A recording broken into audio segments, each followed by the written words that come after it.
Alessio Della Valle qui a Sorrento, miglior regista esordiente, che effetto ti fa innanzitutto? È una figata pazzesca. American Night è la mia opera prima, quindi sono molto orgoglioso e contento di essere riconosciuto qui in Italia, a Sorrento, dall'ANIC, dal cinema italiano, per un film italiano, perché io e tutta la squadra, tutta la produzione italiana, chiaramente girato in inglese con un cast internazionale, si chiama American Night, sembra un film americano, però siamo orgogliosi di essere riconosciuti qui in Italia. Assolutamente. Che ricordo ti sei portato via di quell'esperienza incredibile, poi con attori incredibili, da Jonathan Rhys-Meyers, il nostro Cerlino, Emile Hirsch? Ma è la mia opera prima, quindi eh, c'è un che di miracoloso essere riusciti a fare un'opera prima con questo cast che... Un giorno Jonathan Rhys Meyers venne da me e mi disse tutto il cast messo insieme ha 150 anni di esperienza. Quindi non c'è bisogno di dirsi molto, basta guardarsi un attimo. E aveva ragione. Quindi mi ricordo una grande intesa, un sacco di momenti di grande intesa, con dei grandi professionisti, con una grande caratura umana, no? E molto intelligenti, anche dei grandi artisti, no?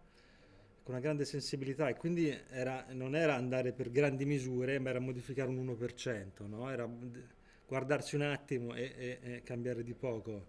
Ma l'obiettivo era comune, volevamo tutti fare il miglior film possibile. Senti, la domanda inevitabile è, dopo American Night, cosa c'è nei cassetti di Alessio Della Valle?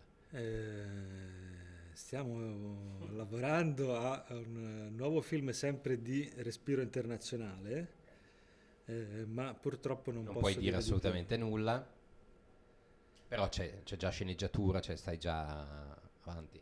Sì, sì, sì, stiamo andando avanti, stiamo andando avanti. Ok. Per chiudere, chi sono i tuoi riferimenti? Che è il tuo film del cuore, quelli a cui torni sempre? Il film del cuore è Dottor Zivago. Eh, i- David Lean e Robert Bolt, che era il grande sceneggiatore di David Lean e di Lawrence d'Arabia, di tutti quei filmoni là. Per American Night le reference erano Arancia Meccanica, Ferro 3 di Kinky Duke, Prima della pioggia di Milko Mancheschi, grande film, con la struttura circolare, a tre capitoli, non lineare, che è un po' il modello di American Night. Tutti pensano a Pulp Fiction, ma in realtà a sua volta Pulp Fiction ha preso da altri film sia che erano Prima della pioggia e quant'altro. E poi anche altri film impensabili per l'estetica, per esempio per i costumi Arancia Meccanica o Blade Runner, per le scenografie, qualche cosa di Windy Refn, anche dei quadri. Per esempio sono partito da dei pittori che stanno alla Tate Modern a Londra, dei pre-raffaelliti abbastanza sconosciuti del 1700-1800. Abbiamo proprio rifatto i quadri. Cioè, gli ho fatto prendere i pantaloni di quel colore, quella camicia, i capelli di quel colore. Grazie mille. A te.